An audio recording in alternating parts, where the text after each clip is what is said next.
अस्सलाम वालेकुम। मेरा नाम डॉक्टर अब्दुल्ला इशफाक है और हमने फिजिक्स क्लास फर्स्ट ईयर के लेक्चर स्टार्ट किए हुए थे। हम एंटीडस के भी टॉपिक साथ पढ़ रहे थे। सो आज का लेक्चर बड़ा इंपॉर्टेंट है, बड़ा कंसेप्चुअल है, which is scalar product. Scalar product के बारे में आज हमने पढ़ना है। सबसे पहले आपको डेफिनेशन पता होना चाहिए कि स्केलर प्रोडक्ट क्या होता है। बहुत कंसेप्चुअल समझने वाला टॉपिक है, एंटीडस में भी पूछा जाता है। हमने स्केलर कि जब आप दो वेक्टर्स को मल्टीप्लाई करते हैं, the product of two vector quantities, यानी जब दो वेक्टर क्वांटिटीज का आप प्रोडक्ट निकालते हैं और as a result scalar quantity आ जाए, एज अ रिजल्ट जो क्वांटिटी आपके पास आ रही है वो स्केलर क्वांटिटी आ रही है, तो उसको हम कहते हैं स्केलर प्रोडक्ट। यानी टू वेक्टर्स का जो प्रोडक्ट है, जब हम मल्टीप्लाई करते हैं और एज अ रिजल्ट जो आपके पास क्वांटिटी आएगी वो स्केलर क्वांटिटी आएगी, तो उसको हम स्केलर प्रोडक्ट भी कहते हैं, उसको हम डॉट प्रोडक्ट भी कहते हैं। अब ये समझने के लिए आपको ये डायग्राम समझना बड़ा जरूरी है।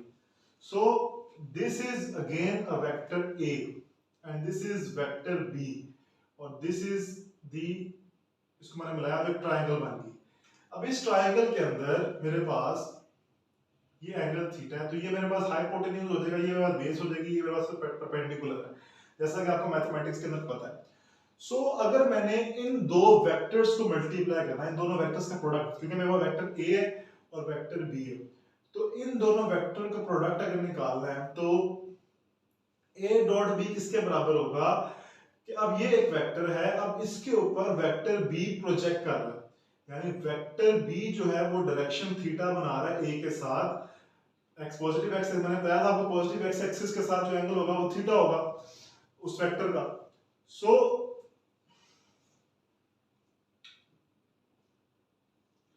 अच्छा, अब क्या होगा कि देखिए, अब इसके अंदर cos थीटा क्यों आया, बी की प्रोजेक्शन जो ए पे है, अब बी क्योंकि हाइपोटेन्यूज का रोल प्ले कर रहा है और ए बेस है, तो हमने पढ़ा था पिछले जो मैंने सेकंड लेक्चर पढ़ाया था कि cos थीटा किसके बराबर होता है, बेस ओवर हाइपोटेन्यूज के। ठीक है, तो जब बेस और हाइपोटेन्यूज आपस में इन्वॉल्व होंगे तो हम cos थीटा एंगल यूज करते हैं, और cos थीटा जो है बेसिकली बी जो है प्रोजेक्ट कर रहा है ए के ऊपर, एंगल बना रहा है ए के साथ बी।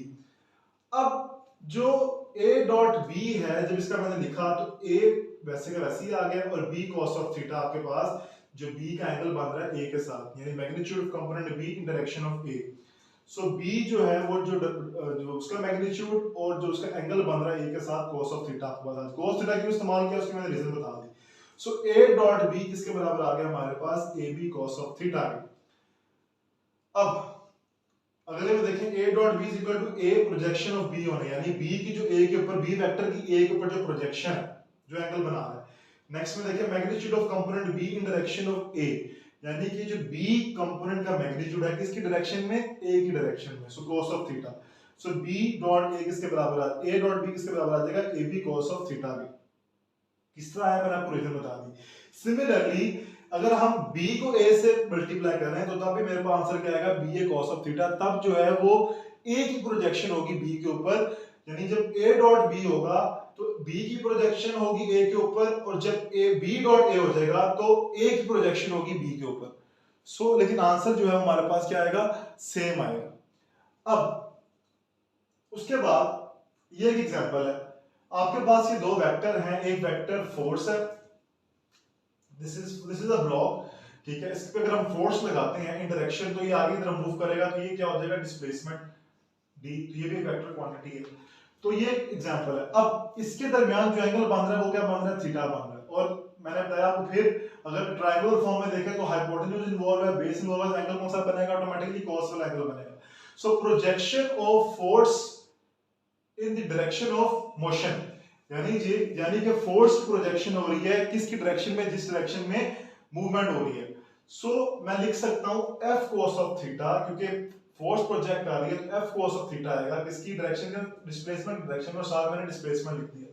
तो जब मैंने इसका प्रोडक्ट निकाला तो क्या बन गया, fd cos ऑफ थीटा, और जो किसके बराबर होता है, ये वर्क डन के बराबर होता है, और वर्क जो है वो एक स्केलर क्वांटिटी है। तो यहां से हमें डेफिनेशन पता लग गई कि स्केलर प्रोडक्ट के अंदर ये दो जब वेक्टर क्वांटिटीज यानी फोर्स और डिस्प्लेसमेंट को आपस में आपने मल्टीप्लाई किया और एज अ होल कौन सी क्वांटिटी आ गई, स्केलर क्वांटिटी आ गई विच इज वर्क, तो इसको हम कहेंगे स्केलर प्रोडक्ट। क्या कहेंगे इसको, स्केलर प्रोडक्ट। तो ये था इंट्रोडक्शन, डेफिनेशन थी, थोड़ी सी एक्सप्लेनेशन थी। अब हम इसकी पढ़ते हैं कैरेक्टरिस्टिक्स। सो नंबर 1 कैरेक्टरिस्टिक क्या है कि scalar product is a commutative. Commutative से क्या मुराद है कि मैं अगर a डॉट b यानी कि अगर b प्रोजेक्ट कर रहा है a के ऊपर तो a डॉट b कहलाएगा, ये प्रोडक्ट कहलाएगा। अगर a प्रोजेक्ट कर रहा है b के ऊपर तो b डॉट a कहलाएगा, लेकिन दोनों का आंसर सेम है।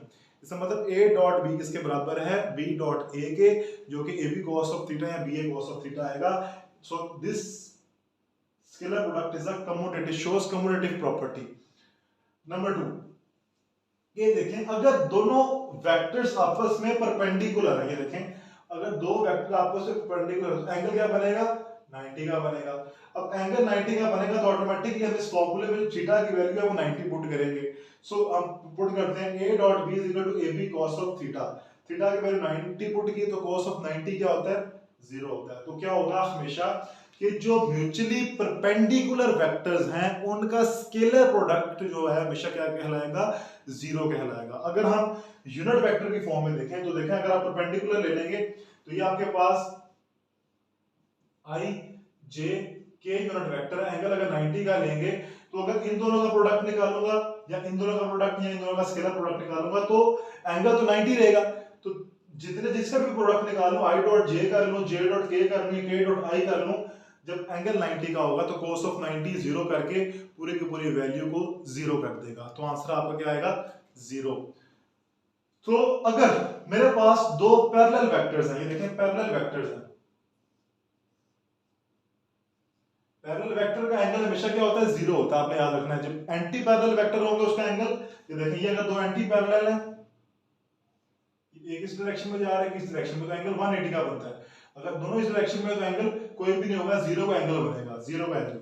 सो वैल्यूज पुट कर लेंगे, देखें अगर पैरेलल वेक्टर है तो a dot b is equal to ab cos of theta. Theta की जगह पैरेलल के अंदर एंगल कौन सा आएगा, 0। तो cos ऑफ 0 की वैल्यू क्या होती है, 1।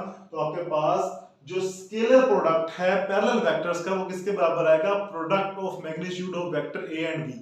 यानी कि जो a b वेक्टर्स के प्रोडक्ट का मैग्नीट्यूड होगा वही कहलाएगा स्केलर प्रोडक्ट किसका, पैरेलल वेक्टर्स का।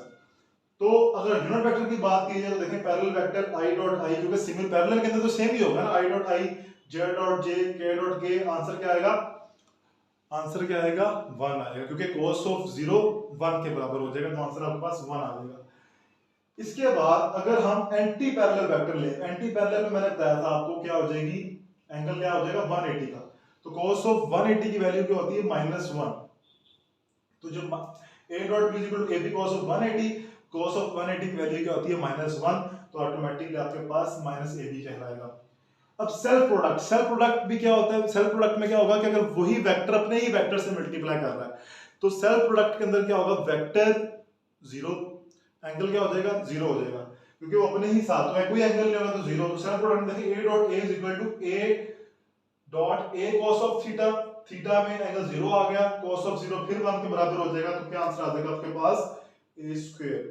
ठीक है, तो सेल्फ प्रोडक्ट किसी भी स्केलर क्वांटिटी का सेल्फ प्रोडक्ट जो होता है वो उसी क्वांटिटी के मैग्नीट्यूड के स्क्वायर के बराबर होगा, उसी क्वांटिटी के मैग्नीट्यूड के स्क्वायर के बराबर होगा। तो a स्क्वायर आपके पास आ गया सेल्फ प्रोडक्ट। उसके बाद 6 पॉइंट है जो आपके पास आखिरी पॉइंट है, वो क्या है कि आप अगर in terms of rectangular component अगर आप प्रोडक्ट निकालना चाहें तो a dot b is equal to ab cos of theta, आपको पता है a dot b is equal to ab cos of theta, मैं लिख देता हूं cos ऑफ थीटा।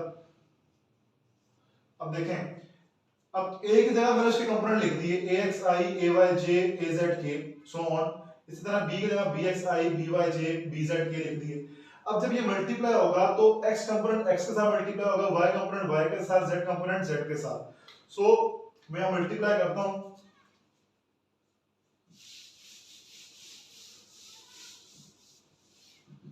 मल्टीप्लाई करके देख लेते हैं। ये देखें a dot b is equal to axi dot bxi plus A Y I dot B Y आई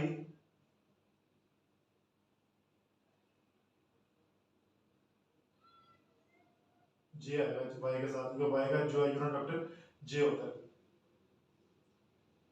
और प्लस ए जेड के डॉट बी जेड के सो ऑन। अब आई डॉट आई, यहाँ देखिए मैं पढ़ा था आई डॉट आई किसके बराबर है, 1 के बराबर, तो आई डॉट आई 1 हो जाएगा, जे डॉट जे भी 1 हो जाएगा, के डॉट के भी 1 हो जाएगा। सो क्या आंसर आ जाएगा आपके पास, A X B X plus A Y B Y plus A Z के Z so on cos of theta A dot B. So अगर आपने थीटा की वैल्यू निकालनी है, कॉस ऑफ थीटा इधर लेगा तो ये सारी की सारी इधर आके क्या हो जाएगी, डिवाइड हो जाएगी। तो आपके पास इस तरह रेक्टेंगुलर कंपोनेंट्स अगर आपने मैग्नीट्यूड निकालना है तो आप इस तरीके से निकाल सकते हैं। तो ये आपके पास कैरेक्टरिस्टिक्स थी स्केलर प्रोडक्ट की, और कॉन्सेप्ट था आपने कैसे जो है वो स्केलर प्रोडक्ट को सॉल्व करना है, और कैसे आपने उसकी, अगर आप सिर्फ हेडिंग्स याद कर लेंगे तो आप सारा का सारा खुद ब खुद लिख सकते हैं। अगर आप ये चीज लिखेंगे तो आपके पूरे मार्क्स आएंगे, यही एग्जामिनर को चाहिए। तो उसकी 6 कैरेक्टरिस्टिक्स हैं। नंबर 1 इज कम्युलेटिव प्रॉपर्टी, फिर म्यूचुअली परपेंडिकुलर वेक्टर होंगे तो क्या वैल्यू बनेगी, फिर पैरेलल की क्या वैल्यू बनेगी, फिर एंटी पैरेलल की क्या वैल्यू बनेगी, सब प्रोडक्ट की क्या वैल्यू बनेगी, और at the end rectangular components की टर्म्स के अंदर भी आपने उसका प्रोडक्ट निकालना है। तो ये था आज का लेक्चर। नेक्स्ट लेक्चर में हाजिर होंगे वेक्टर प्रोडक्ट के साथ, और एंटीटेस्ट के भी एमसीक्यूज थे। इसके अंदर आप कोई भी आपको थीटा की वैल्यू दे देगा और आपसे स्केलर प्रोडक्ट पूछ लेगा, एग्जांपल आ जाती है कोई भी, तो आपने उसको देख लेना है। सो नेक्स्ट लेक्चर में वेक्टर प्रोडक्ट पढ़ेंगे। अगर आपको वीडियो पसंद आई है, समझ आई, तो लाइक और शेयर करना मत भूलिएगा, सब्सक्राइब चैनल लाजमी कर दें, और हाजिर होते हैं नेक्स्ट वीडियो में नेक्स्ट लेक्चर के साथ। तब तक के लिए अल्लाह हाफिज़।